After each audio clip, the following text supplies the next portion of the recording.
Welcome back to another episode of Azrael Reacts. I'm your boy Azrael, and today, this is this. What do I want to call it?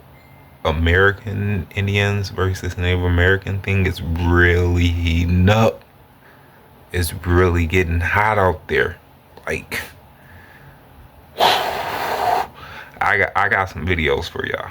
I don't know if I can squeeze them all into this one video, but I got some videos for y'all because, man, some of the stuff that I've been coming across on my timeline is just like, wow. Oh, wow. Hold on.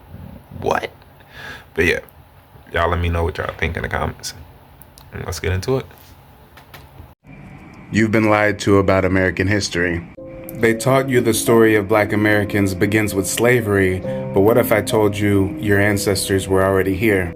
Since the beginning of the colonization of the Americas in the 1500s, American Indians were always depicted as dark-skinned, copper-colored, melanated people.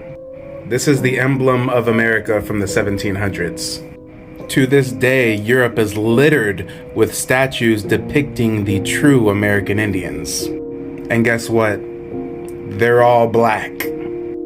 Visit a museum in Europe and they will show you the true phenotype of the indigenous tribes of the Americas.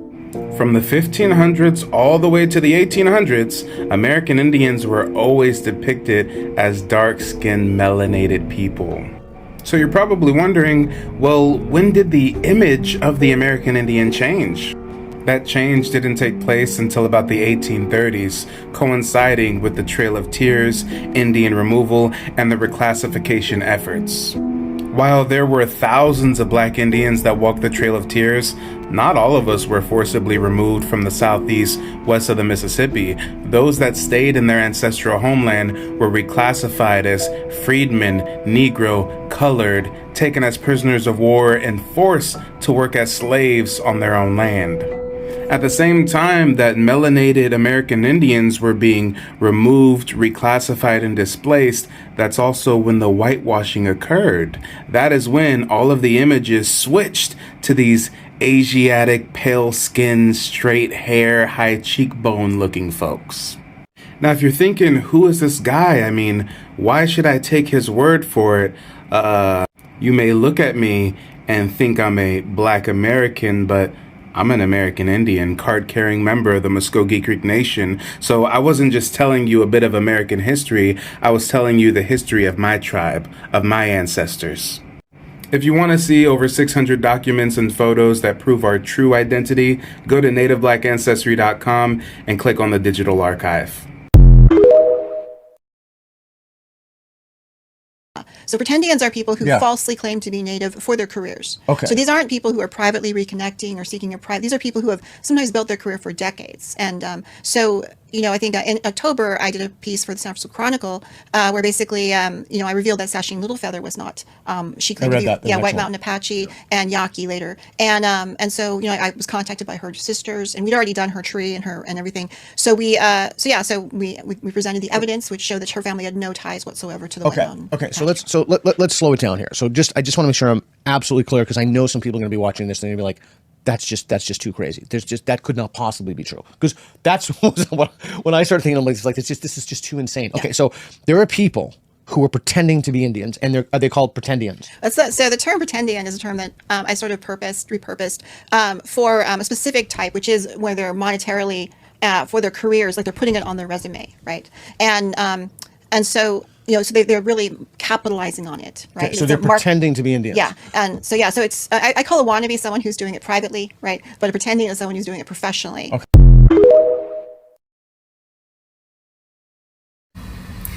The Black people that are on like the posts of Native Americans saying that, oh, we don't side with the Black Americans that are saying they are indigenous to America. Y'all are some creeps.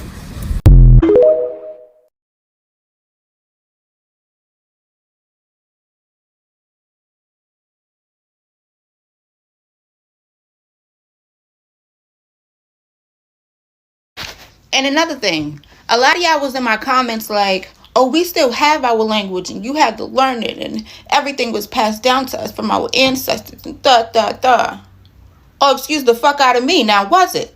So the part in Indian history where it says that the culture and language and stuff like that was stripped from the Indians and they lost it because of the atrocities and wars that was going on their land when the colonizers got, that part don't apply to y'all? That part just skipped over, y'all. Oh, like the part in Indian history where it says that Walter Plecker reclassified them from Indian to colored and Negro? Like how that part just skipped over y'all and didn't apply to y'all too, right? Okay. Because there's no such thing as black. The word black, we've been referred to as black since the 1950s. Before that, what were we being called? Niggers. Negroes, right? Before that, they knew who you were. They had to call you, refer to you by your tribe. Oh, okay. Right? Yeah. So in America, like you guys have a vision of what a native Indian person looks like. Yes. Right? You guys think in your mind that those people are the Indians. They're not the Indians. Or they're the indigenous people of the land. They're not. They migrated. They're Siberians. They're like the seeds of Genghis Khan. The real Indian people, who they're calling Indians, you know, is you. Is you. All you motherfuckers is the Indians. Cherokee, Mohica, Califia, right? Blackfoot. This is y'all. Shinnecock, Maroon. That's y'all. Jamaica. Native Americans cannot trace their lineage to being renamed by the government from Indian to black. But when you research, well, wait a minute, what was Walter Plecker's role in the United States government? The vital statistics. The vital statistics were changed. The U.S. Census were changed from Indian to Negro, black, and African American. That means it became illegal for us to speak our truth. Do this say United States of America? Is that what it say? It don't look like it say United States of America to me. That motherfucker say, it say Tamari. That's our country, Tamari. New maps. Not no old maps. We're gonna have our own navigational system. You're gonna open up your phone and you're gonna look at the map and it's gonna say Tamari. It will not say United States. That's how we take the country back. It first off has to start taking it back in the minds.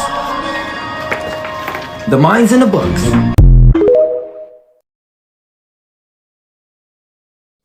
If you identify as Black American, you need to do your genealogy research. I know some of you guys are just now coming into this information about how Black Americans were here before Columbus, and y'all just like, oh, cool, okay, I'm just gonna repeat that. But it's time to really start digging into your genealogy ancestry. And I know many of you are like, oh, well, it doesn't really matter because Black people are everywhere. Well, it does matter. It does matter knowing what nations you come from. It does matter knowing the name of those nations. It does matter knowing the culture of those nations. Because, see, people want to put racial classifications on everything, like indigenous nations didn't have our own cultures, languages, etc. They want you to forget your true identity. And that's why so many natives get so mad and angry when me and other people talk about doing your genealogy research, because they want you to feel like you're only from Africa and that's it. There's no family history. There's no genealogy research for you to look into. Just that you're African and a descendant of a slave, and that's it. I know you guys are way more smart than that, okay? So I've came into this information since 2015. I started taking my genealogy research seriously in 2016. And I went from being pro-Black, because obviously that's what I was taught. I was taught that I was, a Black woman. But once I did my genealogy research, I found out I come from Choctaw Nation.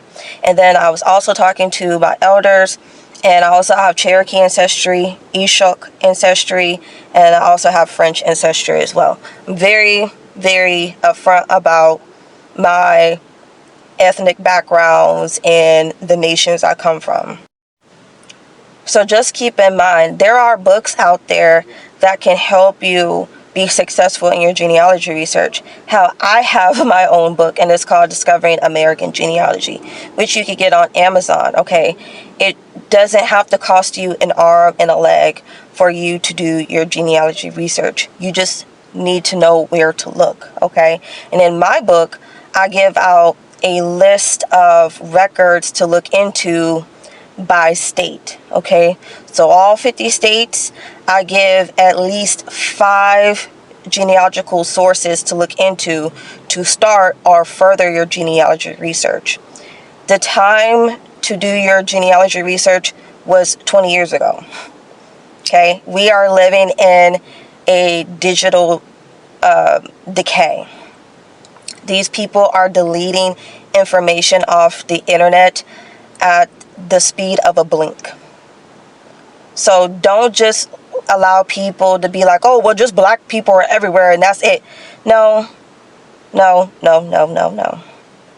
You need to reclaim the names of the nations you come from. Because the natives, they want you to think that you're doing native erasure. But in reality, if you was to find documentation of your ancestors descending from American Indian nations, that means they have to share the resources. And they don't want to do that.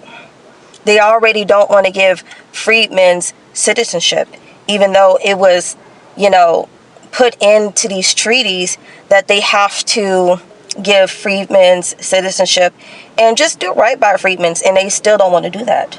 So if they don't want to do that for freedmen's, then we already know how they're going to treat black people reclaiming their indigenous ancestry. So just keep that in mind.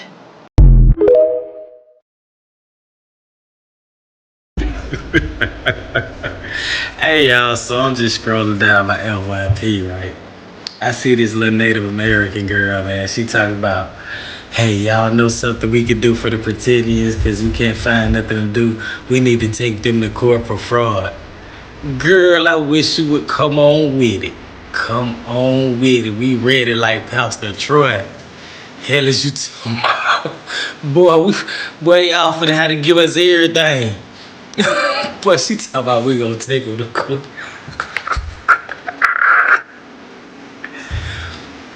Girl, don't you know we got so much evidence it don't make no sense?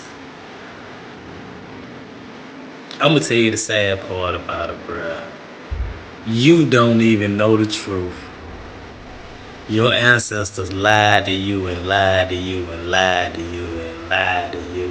It's passed on lies generation after generation. But get what? We ready like Pastor Troy. Run it. Yo, it's the nose on the breast with the wing. Crikey. Back with another one. Your favorite Wabo, aka Pretendian. Look right here. Oklahoma School had red and black Indian students. Look at the guy in the corner. That's like a red Indian, right? Like the stereotypical one, just the one that they only see. And the rest is black Indians. Why they ain't just call them hairstyle indigenous? Jerry curl indigenous. Madam C.J. Walker perm indigenous. Box braids indigenous. Finger wave indigenous. Very strange. In Oklahoma too. The Trail of Tears. Why would they put Africans as black Indian students? Wouldn't it be red Indians and BLK Africans? Wow, look at the pictures. And he got the 2 YT orphans at the bottom, probably orphans. Very strange. I wonder what they are learning. We ain't going anywhere. Yeah. Joya said today that we have main character syndrome. Yeah, we are the main character because we're the most copied people in this country. Nobody pays attention to y'all. They pay attention to us. They like our music and our culture. Okay? When Get Rich or Die Trying, another Aborigine from my hood was all over. Y'all couldn't stop bumping them. All they had to do was walk to the boulevard. Yo, ain't that right, Nungs? We know Fifth. As an Indian because of African descent, or am I this color because this is the color of my ancestors? Indian territory is tribes. Like, people be thinking Indians with the Pocahontas looking, that ain't how Indians look. They look like them people in New Orleans. And all of them had each other's names tattooed on them. Man. And this was when I was younger. I didn't understand it, but then when I started going to New Orleans, like, you know, on tour and shit. We tried. The way they are with each other, they love each other a different way than everybody else. We're gonna talk about the black Indians I met that are still alive. No, go ahead. Let's talk about them. Go ahead. In New Orleans. Well, the truth to that lies with the anthropologists, if they tell the truth.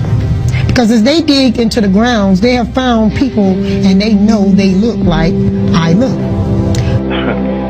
A few weeks ago, a guy was digging a pool in his backyard in the downtown area of New Orleans. You see, New Orleans was smaller one time, and this area was country. And they hit 6 feet down. They hit a casket. I said, "What's the casket doing here?" It was a cypress casket, cypress wood. Now, you know, when you dig down more than a foot or two in New Orleans, you're going to hit water. Cypress is a tree that's grown in a swamp. It does not rot. The cypress casket has been good for a few hundred years. They found black Indians inside with black artifacts, Indian artifacts. Okay? They said, well, let's dig north instead of that right here. They went north in casket. South hit them, east hit them, west hit them. We found that there's a graveyard, ancient graveyard, that's almost a mile in north, south, east, and west, almost a mile apart, almost. And they found out that since when they weren't able to go any further laterally, like we dig graves, they started digging down, one on top of the other. And they have found so far 20,000 graves, black Indians. Wow. Okay? And this is about to hit. It hasn't hit. This happened a few weeks ago. You haven't heard on news yet, but it's going to hit the news because it's going to leak out. They're hushing it right now. If you think Native Americans were the first here, but you're still curious about hidden histories, then buckle up for a revelation. Let's dive into the untold history of Black American Indians. Before the Siberian migrants crossed the Bering Strait, black people were already thriving here. Yes, you heard that right. Early civilizations, older than many African ones, left traces from South America to the southwest US. The Olmec heads in Mexico, definite African features. Fast forward to the Dawes Act of 1887. Non-natives paid $5 to be recorded as Native American, erasing the true indigenous black people from history. Their identity was changed from Indian to Negro to colored and finally African American. Why erase them? Colonizers needed the land, and rewriting history made it easier. But the truth, Black American Indians were the original stewards. It's time we revisit history with fresh eyes.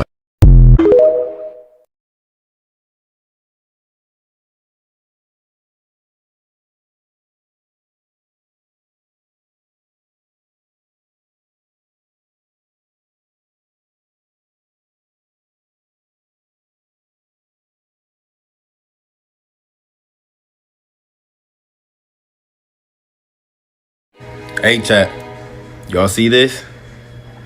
This is what the California Indians look like. Y'all don't believe me? Man, y'all know me. Let's get into the sources, bro. Alright, this is going to be the main book. We will branch into other ones, but this is Tribes of California by Stephen Powers. I believe this is 1849. Look this up on archive.gov, you guys. Follow me. Alright, we're going to be reading about the Karok tribe. So let's go. Alright, read along. The Karok are probably the finest tribe in California. Their stature is only a trifle under the American. They have well-sized bodies, erect and strongly knit together. Of almost feminine roundness and smoothness, the legs better developed than the arms. And when a Karok has the weapon to which he's accustomed, a sharp stone gripped in the hand, he will face a white man and give him a handsome fight. Alright, so then it says, the Calamouth face is a little less broad than that on the Sacramento. In early manhood, nearly as oval as the American. Cheekbones large, round cap, but not too prominent. Head brachycephalic. In the next page. Eyes bright, moderately well-sized, and freely open, straight across the face. Nose thick-walled and broad. Alright, y'all see this? straight as the Grecian, narcs ovoid, root not so depressed as in the Sacramento Valley, forehead low and wide, nearly on a perpendicular line with the chin. Color ranging from a hazel or buff hazel to old bronze and almost black. So you've seen it right now. Now let me show you what those colors are. So this is old bronze, you guys. Y'all see, I'm not even old bronze. Like, old bronze is dark. Now let me show you hazel. Like, I'm more like hazel, a little bit darker than hazel. So y'all see this? It was a range. Do we see a range now? Now let's continue. So now we're on the Gallinomero tribe in Russian River Valley from Culversdale down to Riverwood Belt and south to Santa Rosa Creek. And also in Dry Creek Valley live the remnants of the tribe whom the Spaniards called the Gallinomero tribe. The Gallinomero proper occupy only Dry Creek and Russian River below Healdsburg, within the limits above named. All right, so now we're going to see how they're described. Old paragraphs down, where here says they are nearly black. Ventura being one of their chiefs, being the blackest of all. And on a warm sunny day in February when he's chopping wood briskly and his cuticle shine like that of a Louisiana field hand. He's comparing how black Ventura is to a slave in a southern plantation, you guys. Is that racism that far back? Do y'all see this? Do you guys see this? How they're already connecting these people because they look the same. Now you see where we live at now. I just want to put this in here. All right, next we got the Yurok. All right, so let's read. This large tribe inhabits the Kalamath from the junction of the Trinity to the mouth and the coast of the Gold Bluff up to the point about 6 miles above the mouth of the Kalamath. Their name is of Karok origin. They themselves have only names for separate villages as Riqua, Mita, Pekwan, Srigon, and Wayspek. Living near the coast, they are several shades darker than the Karok. So they already said the Karok, we already heard what they said. Several shades, frequently almost black. They're telling you right here. I'm not making this up. He's telling you right here. Frequently almost black. And they are not so fine a race, having 4 heads and more projected chins. Now dodge the hijack, dodge the racist views. Let's continue. Bro, do y'all see what he's saying right now? We on the Patwat now. It says the Patwat live on the lower waters of the Mad River and around the Humboldt Bay, as far south as Arcata, perhaps originally as far down as Eureka. They are black-skinned, pudgy in stature, well-cushioned, with adipose tissue, with little berry-like eyes, often beard, low foreheads, harsh, black, stiff hair. Whoa. Okay, let's continue. Extremely timid and inoffensive, and prey all their lives long to the most frightful and ghoulish suspicions I've ever heard anywhere. So that's just the author's interjection. But listen, bro, they have stiff black hair, and they're nearly black. Let's continue with another source, then we'll get to part 2. If you guys want more, let me know.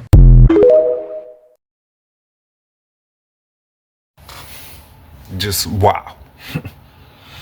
Crazy work. See, I'm American Native, and I've already known that because my grandma, great-grandma, and great-great-grandma never let us not know that. So my great-grandma was full blood, so they never not let us know that shit. So I've always known that.